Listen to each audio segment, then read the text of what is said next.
evening, folks. This is Lila with the Bedtime that I'd like to share with you. With me tonight is Dean Val and our dear friend Tim von Pinnon, and I'll be reading from the book Your Dream Visions by Joanne, the great writer. And we'll discuss this chapter, and if you feel like joining in, please do. We'll answer some questions and see what we can get into. Okay. The reality of the real you is unchangeable, but always open to continuous evolving expansion of its real awareness. The personal psych self can be changed and manipulated according to the awareness of the person residing in the body. Even though a person is gaining knowledge and experience on this level, they are not really acquiring real experience according to the true reality, as only the real universal guides can accommodate such proceedings. All that can be understood and had at this lower level is very minuscule compared to the real and total awareness of a person's true ability, of course. The human ego will not see it this way, and it will always defend the position of learning and what it can be educated with and by whom. The so-called great scholars of history and present day have their way with the personal survival and knowledge of this world, but not the worlds beyond, which they mainly guess about and create all kinds of philosophies and theories, as this might be mainly the guess, and they create all kinds of philosophies and theories as to what they might be. As human history continues, the barrage of seemingly endless information and formulation of so-called facts and figures becomes the unsurmountable and at the same time overly confusing. This does not have to be so, as those who are the new you students of the real guides can attest to. The new student starts to experience a sorting out of all the phenomena and personal self that has been given over the lifetimes spent here, starting with their dream visions and then filtering down to their personal world. Even though there is so much to see and do here, when all is said and done, what is it that we're really here for? Is it to follow regulations and commandments and to strive to survive? Or is it really to become more aware and perceive the real freedom that is already available with our real awareness? As the physical self can be changed or modified to better understand and receive proper information and instructions from the real connection with the sound light reality, it will always be according to the individual nature. Life itself is always waiting, you might say, and that is for the real you to make the decision to rise above the psych realms and experience reality as it really is.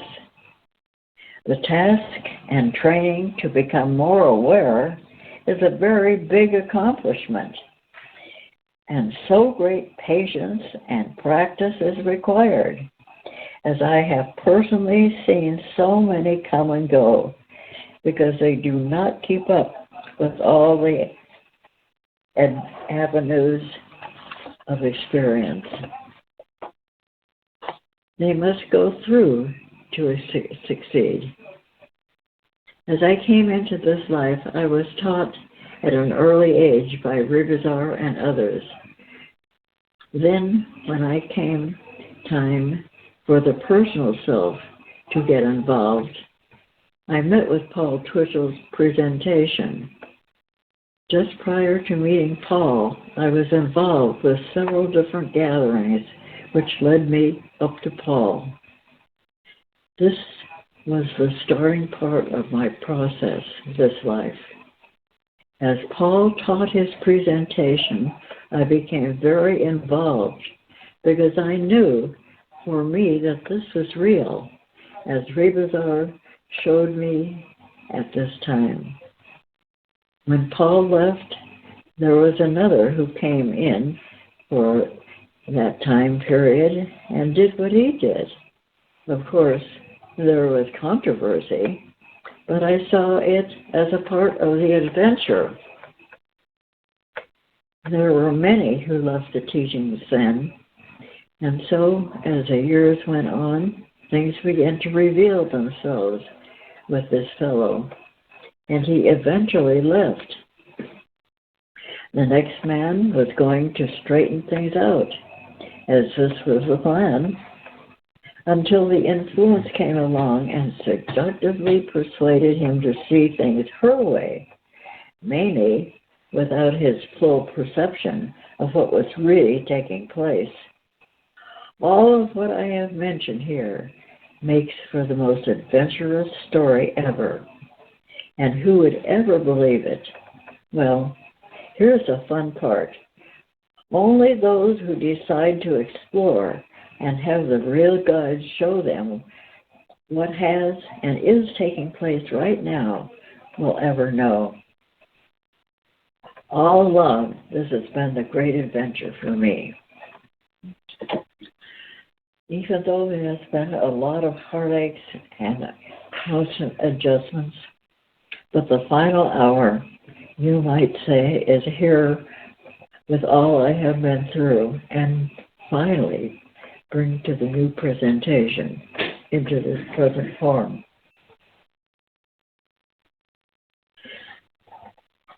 Only will the real experience I have had from the real side was with the boys, along with my persistence to record the new history of is on Earth. Does anyone have anything to share on this? Tim, how about you? Sure.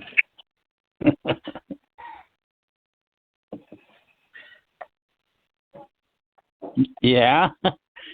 I was thinking how this opportunity and how this patience and practice, it's like the whole lifetime now after it's being presented. We have to have patience with ourselves. It's like we're so used to all of our habits, like the lusts and things of the pleasures of eating certain foods, even if they aren't good for us. And so it doesn't seem to be like, even when the treasured presentation is being offered, for us to find out what life's about and to not have to come back to this human farming prison planet if we are able to earn our way, so that the real guides see that we're pure enough and humble enough and sincere enough and grateful enough that it's just humans right now don't know that even like ourselves and the efforts that are being put out to present this to others, to share it, is very important. It's like the most important thing on earth to be to become aware of what's really going on. Yeah, Tim, you mentioned lust for food. I just think it's kind of funny because I just ended a 20-day juice fast, and for the first time I got what that really means, at least to me. It's like lust. You can lust for any number of things, even for the taste of food. And yeah, I heard that a lot, but until I went on this fast and, so to speak, cleaned myself out a bit, I really recognized what that really means. It's like you go for food because foods taste good. I mean, it's not nutritional value. It's like you eat for taste. And by doing the fast, I really got that. Just like, oh, that's what I'm doing. I knew it, but I wasn't recognizing it or really considering it or acknowledging that. And now I kind of backed up with that, and I see, okay, I can be more conscious with what I choose to eat, because it's more about really what you're putting in your body and for energy and nutrition, etc. So it's very subtle. A lot of these things are very subtle, how they work. And they're not spiritual, really. I mean, people think it's spiritual, but it's just making sense of how life is, and how we are as our personal self is, and how we relate to life, how we relate to our real awareness. And Dwayne said the other day, we have to come to like a relationship between the personal self and the real awareness. I mean, they have to kind of meet halfway or have some sort of agreement how they're going to work together, because we really are two people. We have to deal with the personal self and all the five bodies, and then we have our true self, and both of those kind of mingle and blend here in the physical. So it's a matter of like, how do we manage both, and how do we see through? Well, basically, it's seeing through the personal self into who we really are. So that's one take on it. Eric, do you have anything to add? Yeah, because you weren't here. Well, everyone must start somewhere. And so, of course, they will start with religion or similar things. Any of these areas has a real danger, especially in today's marketing ploy world. Even though, from the public view, they seem friendly and helpful and harmless, as does Monsanto and GMO and the tech foods and the vaccines that most doctors prescribe. They're just like anything here. Once you get to know them, you see them for what they are. Paul recommended a person belong to nothing at all, simply because they would have to shed their conditioning to them and finally see the real light. With the reoccurring and embracement of the five bodies and the ideas constantly formulated by the mind, a person has a lot to deal with, and they must view through their limited considerations, along with the secondary vehicles that they are working within. And so it becomes a prismatic view of distortion, unless the individual has real experience to compare with their own personal situation and what they're looking for to accomplish. Anything less than real truth and real freedom is a waste of time and only leads to more drudgery under the submission of the rep systems. There are so many who profess to be able to adjust a person to something better than what they are, and this can be so from the arena of our physical experience only. A fat man can get thin, a poor man can get rich, and an ignorant one can become brilliant.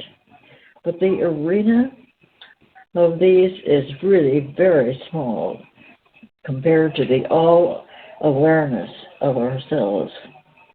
All techniques used from this level of awareness are basically of a psych nature, some more than others.